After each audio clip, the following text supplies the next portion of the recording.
You're listening to Scale Right Revolution, the show to follow if you're a high-achieving founder, business owner, or entrepreneur running a 7 to 8 figure company and you're ready to create your next level vision and make a bigger impact without missing out on life.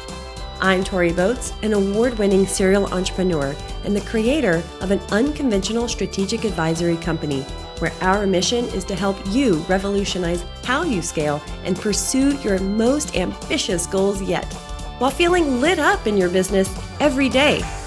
You deserve to live a fulfilling, wealthy life, balanced with family, friends, rest, and joy. So let's dive in. And before we do, hit that follow or subscribe button.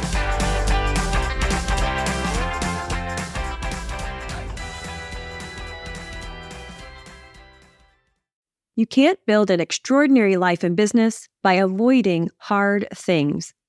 And building an extraordinary life and business doesn't have to be hard. These two statements may seem to contradict each other. Stay with me as we tackle the question, do you have to do hard things to build an extraordinary life and business? Welcome to Your Formula for Success series, where I'm sharing that success can look very different from what's traditionally done or expected, where you can gain an advantage from proven formulas and lessons learned without being stifled in your own creativity as you carve your own path to greatness. I hope to make you stop and say, wait a minute, I don't have to do life or business this way anymore. I have the power to change, to rethink the next phase, to move around the obstacles and do things my way. This series will challenge your thinking in a good way to get you moving forward in the right direction. Sometimes the hard thing we're avoiding is a major change we know we need to make. Be it a negative change like firing an employee, yikes, or a positive change like choosing the next big vision and strategy to grow your company to the next level. Sometimes the hard thing is a difficult conversation in a relationship, avoiding a spouse or even your business partner, the tax person, or an ailing parent. Sometimes it's just committing to the opening of a page, doing the work. We avoid hard things. Much like the ostrich with their head in the sand, you can hope that the problems in your business will somehow magically work themselves out and get better. And then you can finally breathe a sigh of relief. Or you can find the world you've created torn apart and crumbling at your feet when you're forced to face it. But what you're actually doing is avoiding the conflict, the risk, or the decision, and with that, the worst case scenario, the potential for disappointment and failure. So I have my own story of the ostrich.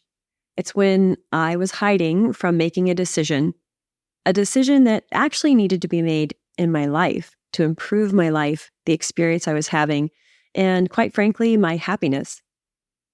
You would think that I was happy because on paper, I had everything going for me. I had a huge business success. I had 3 wonderful children. I had the house that I'd always dreamed of living in, a 2-story house. That was my big dream. We dream big around here. I digress. The ostrich story is me knowing that I needed to make this decision and avoiding it altogether. I needed to make this huge change for pivoting my business and figuring out really what I could do in my business to make it work for my life. And I was afraid of that change because on the surface, it meant blowing up my business, completely getting out of it, escaping to sit my butt on the beach somewhere. I didn't think that's really what I wanted to do because I imagined about 2 weeks in, I'd get really bored of just sitting around on the beach. And I still had this ambition to continue to grow and to see what my potential was and to see what else was out there for me. And see, that's where the story gets kind of tricky because when you're a business owner and you have a well-established business, you also have employees. So not only is your mortgage at stake, but the mortgage of your employees is all at stake too. And who wants to start over from scratch and build all of this again? especially if you're not sure if the thing you want to do will make you any money. And here you are in a business that already makes you money. So it doesn't make much sense to start all over again from scratch.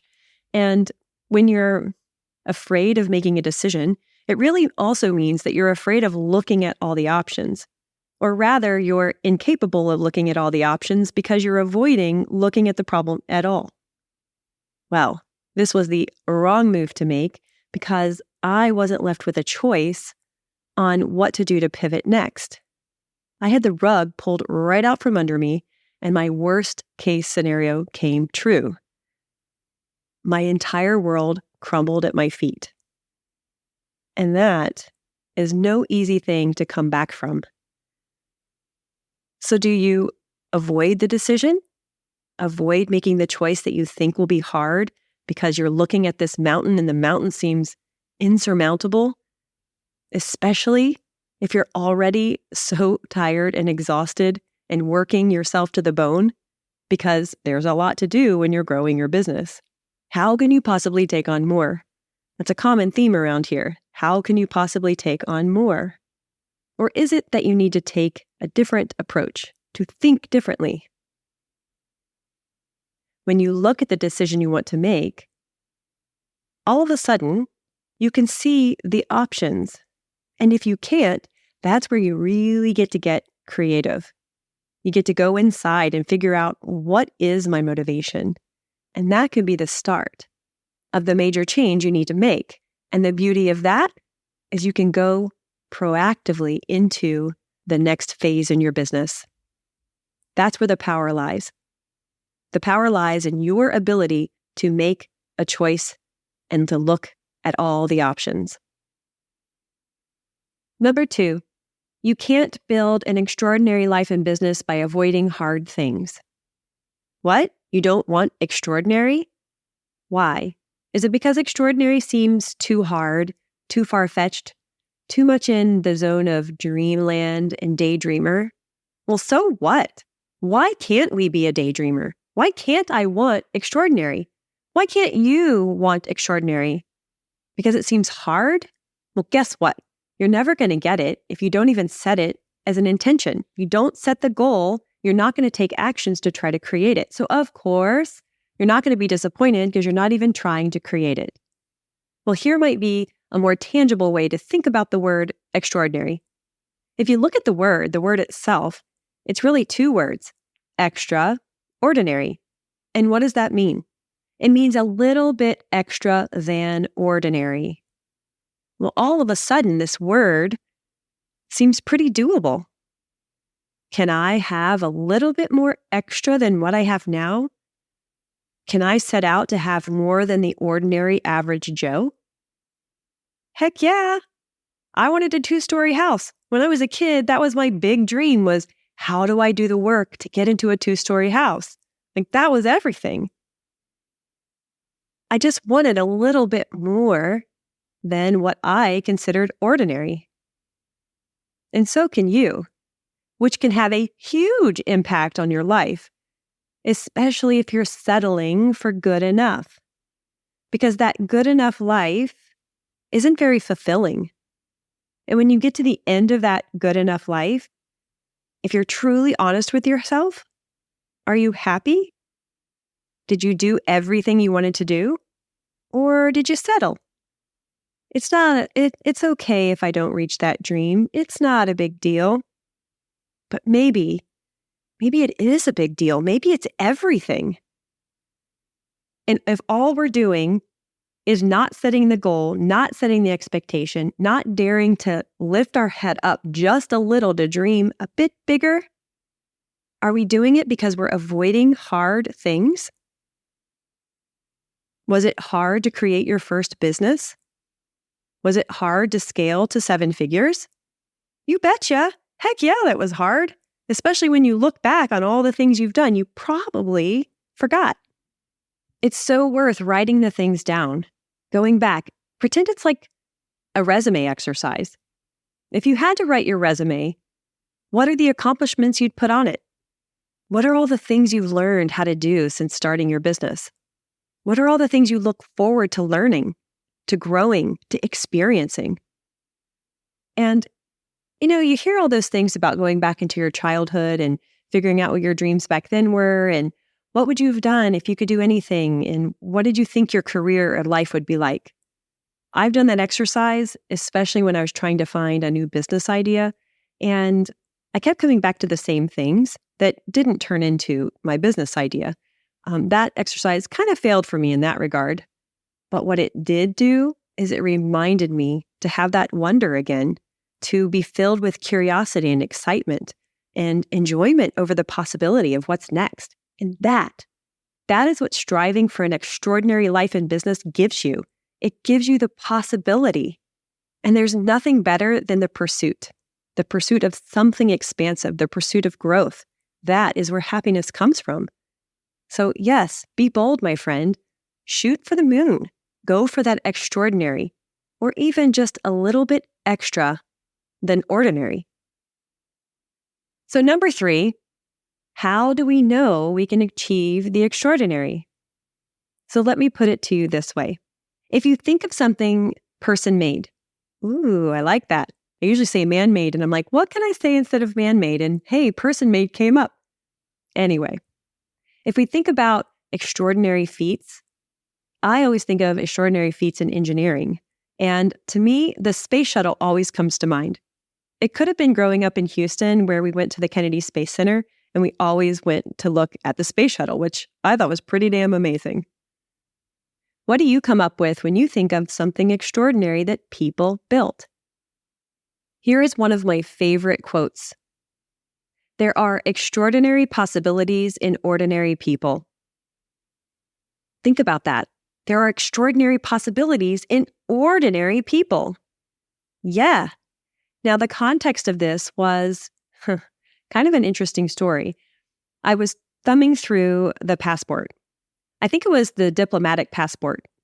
And I came across this page. And the page was all about democracy. And the quote was that very quote. There are extraordinary possibilities in ordinary people. And for some reason, of all the quotes I was reading through that entire passport, it's like 60 pages, maybe 80. This one is the one that struck me. It hit me at that right moment in time when I was so desperately searching for my next business idea. I was looking for the name of the business. Now, this was a prior business to this one. It was my second business. But it was in that moment that all of a sudden, my entire world opened up.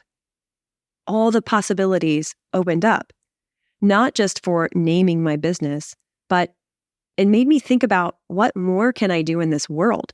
What's a bigger impact I can have for my own life? And then what's a bigger impact I can have for my kids and all the people I'm going to serve through this business? That was the genesis. That was the starting point. So I give that quote to you. What are you going to do with it? What can you achieve that you would consider pretty damn extraordinary? Number 4, quick starts and ducks in a row people versus preparing to get ready to begin.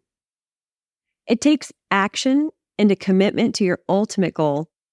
And your ultimate goal is rooted in the meaning to your life, not just the allure of material things. That's actually what keeps your motivation around for the long haul. It fuels you as you build the resistance to conquer any obstacle trying to derail your plans. I also like to start by setting the intent on how I want to feel as I go through the process.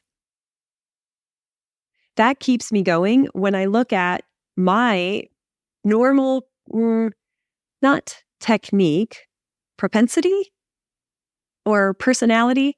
Well, it's just the way I work. I've noticed that I'm more of a ducks in a row type of people, where friends of mine in business are quick starts. And I often get really jealous of those quick starts because they come up with an idea and then before you know it, they're off and running. And I'm still thinking about my idea or thinking about how I'm going to approach it and doing my research and getting all of my ducks in a row. What I've learned over time is that's not a bad thing. It's okay to be two different types of people. They both have their pros and cons. And it also doesn't mean that one is more suited to be a CEO and the other is not. They're just different ways to approach it. The gotcha can be something called preparing to get ready to begin, which is a phrase I got from Dallas Travers. And I absolutely love it because I find myself stuck there quite often. Now, I'm not sure if it happens primarily to ducks in a row people or if it also happens to quick starts. But I've noticed that if I'm not taking the action that actually moves the needle, it's because I'm procrastinating for some other reason. And underneath that is usually a belief, some kind of trickery that my mind is doing to me.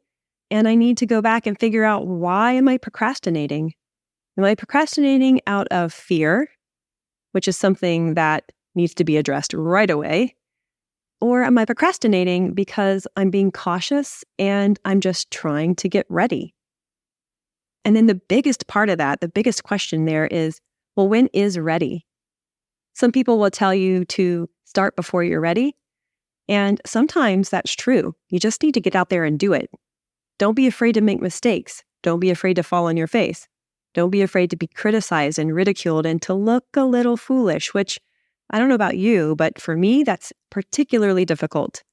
I don't want to be considered foolish. I want to be considered intelligent and smart. That's a value of mine, excellence. But getting to the point where you can notice, am I just procrastinating because I'm avoiding what I should be doing? And is it time to focus? Is it time to really start to understand what my intent is? And that whole intent, the setting the intention for how you want to feel, can be taken even further to set your intention on what you want to accomplish. What is that goal, that outcome that you're looking for? And back to motivation, why? Why do you want to make that change? Why is the action that you're going to take? Why is the plan you're creating? Why is the idea you're fleshing out? Why is it important? And then backing that up even further, what meaning does that have to your overall life and to that ultimate goal? And the ultimate goal extends well beyond your business growth. That's what gives structure and direction to everything you're going to create in your vision. If you're struggling to create the vision for what your company will do next, to get to that next level, if the strategy isn't coming to you, if you're not feeling creative, go back to this very concept of your ultimate goal. Why are you doing all of this? Is it all worth it? Will it be worth it? Will the sacrifices be worth it in the end? Heck yeah, if you're doing it on purpose, if you're being intentional. And since we're talking about doing hard things, slowing down just a bit to take a look at that bigger picture and to be intentional, to get focus, that is the key to creating extraordinary things in your life. So don't be afraid. Don't be afraid to take a wider look, to get clear on your ultimate goal and allow that to guide your vision. And don't forget that your ultimate goal is not just your business. It encompasses your entire life in business, the life that you are creating, that you are living. So let's dive in to what change looks like. But before we do, I wanted to tell you about a coming episode. It's episode number 8, where we'll be talking about prioritizing the feeling of happiness as a keystone to the exponential growth of your company, which ties right into the whole idea of setting your intent on how you want to feel. They're linked, even if you can't see it. Okay, so let's dive in to what change looks like. I've got 5 points here for you. Number 1, change doesn't mean destroy it all, at least not right away until you know you want to. What you want to create is responsible change. Now, for me, there's a saying that says, leap and the net will appear. I tell you, I teetered on the edge of jumping off that cliff for so long, I couldn't do it. And guess what? I didn't do it. Instead, for me, I made a responsible change or a gradual change. I wanted proof that the net was going to be there. I wanted to have, well, maybe you'll call them little leaps on lily pads. And those lily pads can represent tiny nets that appeared. It's not that I planned every step. I didn't have to see the entire path. I didn't have to see and know what the ROI was absolutely going to be. And side note here, there is no guarantee. So no matter how much planning you do for your return on investment, you're not guaranteed of getting it. So why not take a little bit of a risk? And for me, the reason I didn't want to just leap and hope that net would be there isn't because I didn't think it wouldn't appear. And another side note, the whole idea of the net appearing really is about learning to trust yourself and learning to rely on your own deep wisdom and ability to be successful and taking a risk of something you haven't been successful in yet. So that is definitely a story worth exploring. For me, though, the whole idea of being responsible is because I'm the breadwinner. As the main breadwinner in my household, I didn't want to lose that 2-story house. And I certainly didn't want to take all 3 of my kids, live in a car, and eat ramen noodles. Now, the fear for me wasn't the eating the ramen noodles. It was trying to figure out, how was I going to bathe my kids? Where were they going to take a shower? Because if we are all living in a car, they're going to stink. All right, so on to number 2. Number 2 is change doesn't need ROI. Let's say you have 2 different options, option A, option B, and picture a crossroads. Picture a split in the path. One goes left, one goes right. What if ROI is not the tiebreaker? What if the potential of either option is just as great? They're equally as great. And both are better, both are a growth from where you are right now, which is what you're looking for if you want to take your business from 7-figure revenue to 8-figure revenue. You're looking for that growth. What do you do then? We come back to the meaning, the motivation, the ultimate goal, the direction. And this thing that, oh boy, did I want to ignore it. I wanted to ignore it with every ounce in my body, every bone in my body. Intuition. I don't know if it was just trained out of me or what, but I had so much insecurity about my own wisdom. I lacked that I had it. I'd always looked up to people who were older than me, smarter than me, had already done it as the wise ones to tell me, to validate me, to tell me I had a good idea, to tell me that I could do it, to give me permission to do so. But I ignored all of my own intuition, except one. My intuition not to leap and hope that net was there because, I was not going to live in my car. I was not going to lose everything. I was so fearful. But change doesn't need ROI to be the tiebreaker. Sometimes that tiebreaker can be how you feel, which is your intuition, your gut, your instinct. Look there. Allow that to give you insight into what direction you want to go in, that curiosity, that wonder, that excitement. Number 3, change can look like PPK. Now, for those of you, which is probably all of you, that don't know what PPK is, because I made it up with a friend of mine, PPK is something from Lean Startup. It just means persevere, pivot, or kill.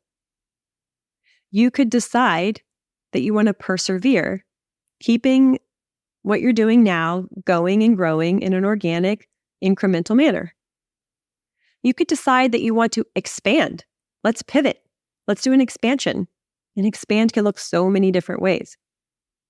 You could even want your pivot to be a succession. Perhaps you want to hire a CEO to take your place while you still retain ownership and control or equity or a say in the business. Maybe you want to retire and you don't want to sell the business yet, or it's not quite ready to be sold. A succession plan can be that next move. Maybe you want to sell and be acquired. Is that necessarily a kill?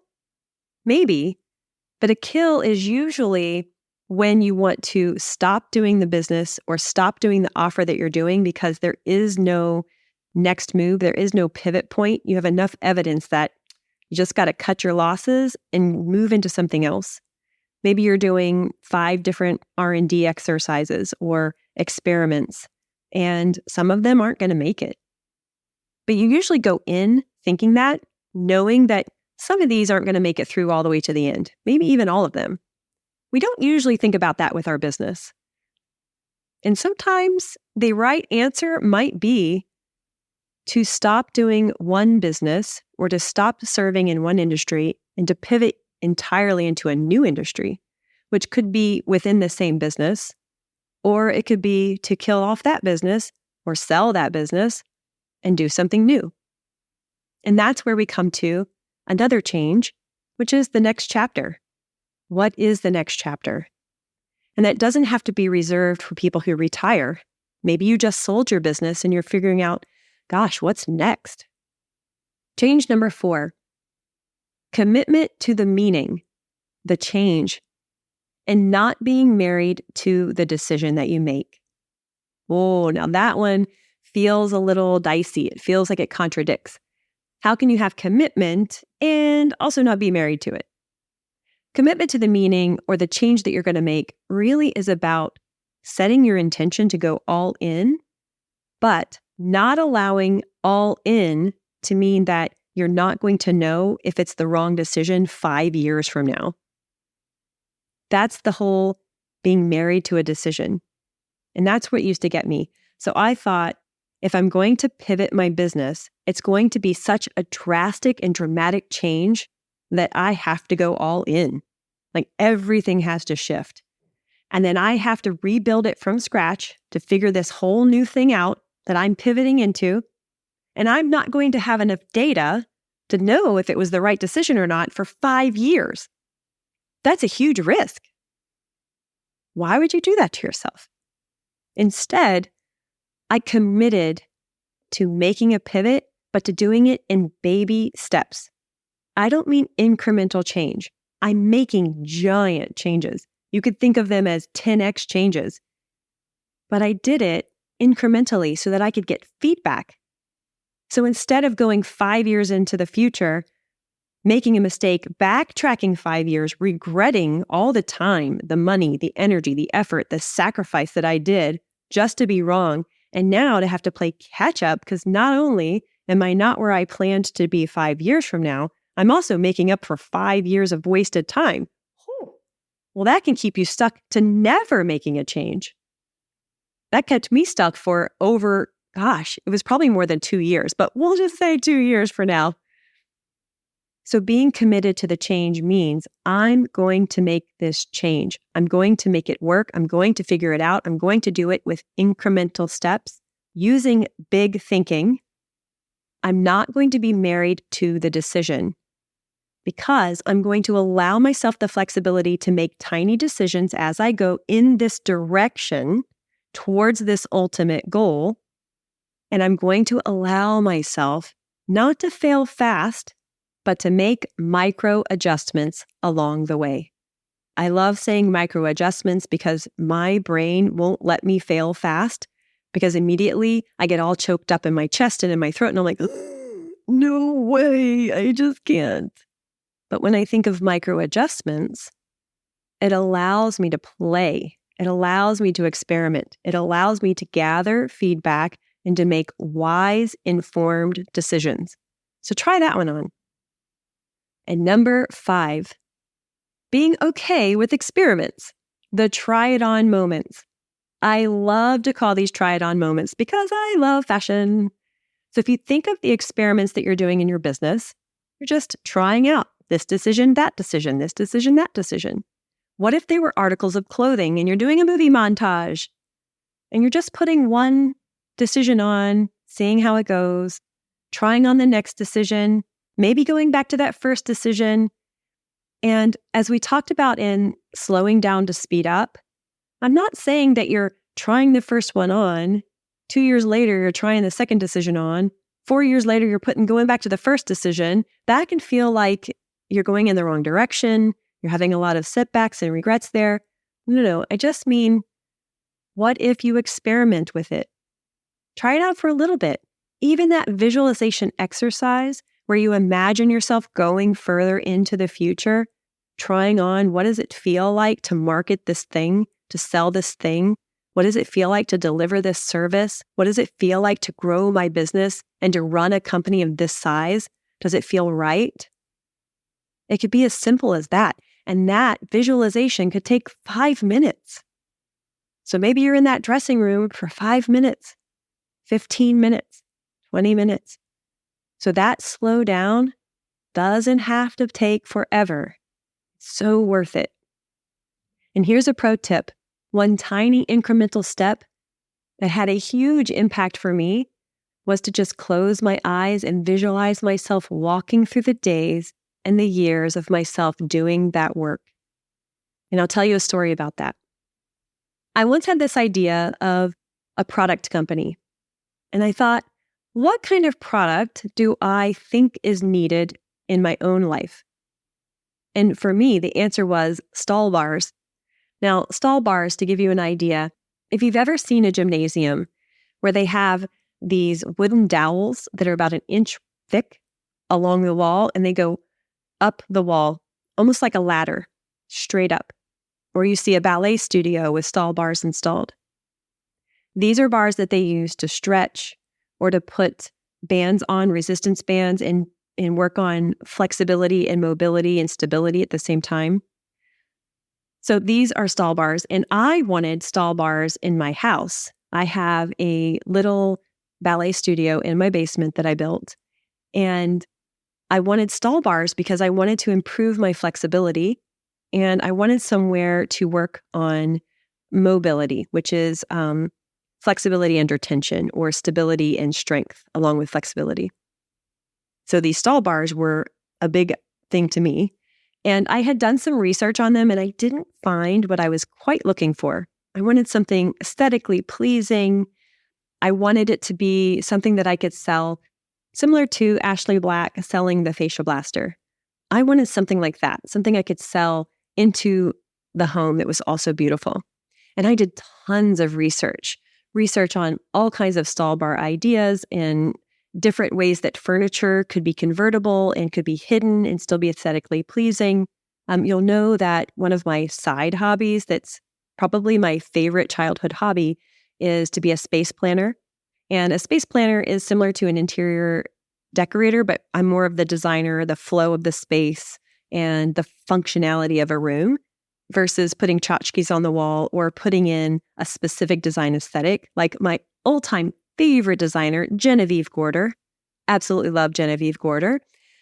So the stall bars was my answer to let me combine my love of interior, my love of function, my love of really utilizing a space to its fullest, and my love of ballet and mobility and flexibility, and come up with the stall bar idea. Well, I did this exercise of visualizing myself in the future marketing this thing. And I thought, well, I guess I would be at fitness expos and I would be on the stage selling my stall bar invention. And so I imagined myself repping this product on stage for a year. And I was like, no, not going to do it. Not me. Do not want to do that. Have no desire whatsoever to do that. And that's how I knew that I loved my idea, but probably not the right business for me, at least not at that time. So as we look at these 5 changes, do you have a favorite? Can you imagine yourself in one of your options? If you thought of any options that you have for your future, any options to build that extraordinary life, something that would take your life from where it is today and move it a little bit closer to that dream zone, or heck, all the training wheels off, go full bore into dream zone. Let yourself go there. Let yourself daydream. Let yourself visualize the impossible to make it possible. Because remember, there are extraordinary possibilities in ordinary people. What would be the ideas on your list? Now I would love to hear from you. Take a few deep breaths, get settled into your chair, and close your eyes if it's safe to do so. Then answer this question to discover Which path is right for you? Imagine you selected one potential next step, or the next change for your role, or a next business idea from the options that you've been considering. Just pick one. Picture what it's like to perform in this role, to hit the marketing campaign, and to tell people about your new product or service, expansion, or pivot. Continue to visualize this happening over the next year. Can you see yourself doing this a year from now? And notice how that feels. Are you excited by the prospect? Or not so much? If you feel called to, please share your answers in a comment below if you're on my YouTube channel at Tori Boats, or if you're listening to this as a podcast, send me a DM or come on over to toriboats.com and connect with me there. Your words could be the spark of inspiration someone else is searching for.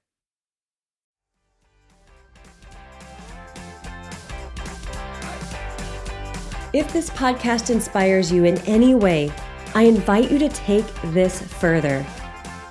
For every client I work with, whether it's one-on-one, a VIP day, or a long-term engagement, we use the Visionary Advantage system as the foundation. You can step right into using my system for yourself with a free gift from me to you by visiting toriboats.com/advantage.